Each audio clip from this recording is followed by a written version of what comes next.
Mark Caesar with Ed Clements and Sergeant Sam. Welcome to the latest edition of our vodcast in Campaign 08 at 590 klbj.com. We do this every week of the presidential race. And guys, we just had a bomb go off in the Democratic nomination race the day before the Rules and Bylaws Committee meets in Washington, D.C. These are the folks that will try to decide what, if anything, can be done about seating those delegates from Florida and Michigan. But first, the bomb that went off is the YouTube video of an appearance last Sunday night in Barack Obama's church by the Reverend Michael Flager of Chicago. This is a man who's known and worked with Barack Obama for years. Obama, while he was in the state Senate in Illinois, secured $225,000 in taxpayer money in grants to give to Reverend Flager for his ARC Community Center. The Reverend Flager showed up and just blistered Hillary Clinton, and he also excoriated white people, saying that you share the blame and the sins of slavery unless you give up your 401k and everything you have right now, because you're just as guilty as the plantation owner because of white supremacy and this white entitlement.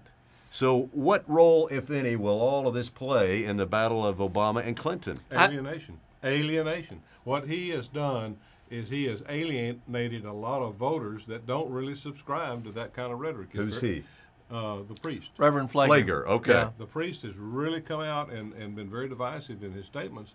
And there's some people that are going to be pretty non-forgiving about that when it comes to voting. Short term, it's not going to mean much this weekend for the Democratic meetings, but long term, it gives fuel to the John McCain fire that do we really want to elect a man who has gone to a church like this for 20 years? Barack Obama was not there last Sunday, but he's been a member of that church for 20 years. And Barack Obama's got to be shaking his head today because he had his Reverend Wright problems. He distanced himself finally from Reverend Wright, and now he's going to have to do the same with Reverend Flager.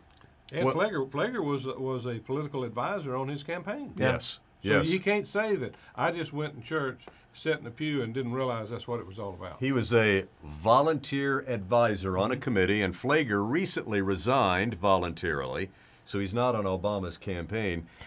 Remember, Hillary has been arguing, I have defeated Obama, and I've been winning a lot of these blue-collar voters that the nominee has to have to win in November. I think this weekend she's going to increase the intensity and say, look, here's another wacko preacher that's associated with Obama that's going to further alienate these blue-collar voters. You know, Mark, she may do that, but I think the heads of the Democratic Party, Nancy Pelosi, Harry Reid, and others will say, hey, this is just right-wing radio saying this. Don't worry, Barack was not there. He doesn't ascribe to this. That will be their line because they want this thing settled this weekend. They don't want it to go all the way to August in Denver in the Democratic Convention. You cannot deny the association, and this same priest, Hager, stood in front of Chuck's gun shop and advocated, that they ought to be snuffed out, gun dealers.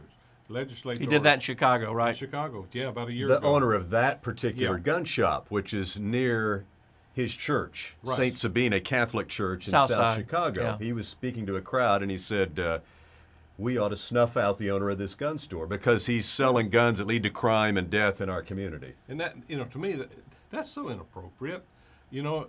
God is all about love, not about snuffing out a bunch of people on your own volition. And so it's gonna play out, especially in when it gets down to one-on-one. This is really going to play out big time for McCain. Well, how can you link Obama to those comments?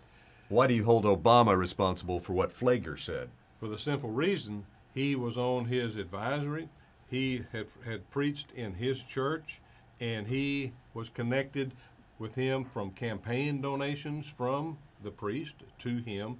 He got funding for the priest. I mean, there's a lot of give and take. He can't say, I didn't know the man. Yeah, see, I think the biggest link is that Obama in the year 2000 acquired $225,000 in taxpayer money in Illinois to give to this priest. Right. That's the damaging link. So that's long term. And I think in mainstream America is going to run away from this priest, and they're going to fear the guy and his rhetoric at that church last Sunday because it's so out there.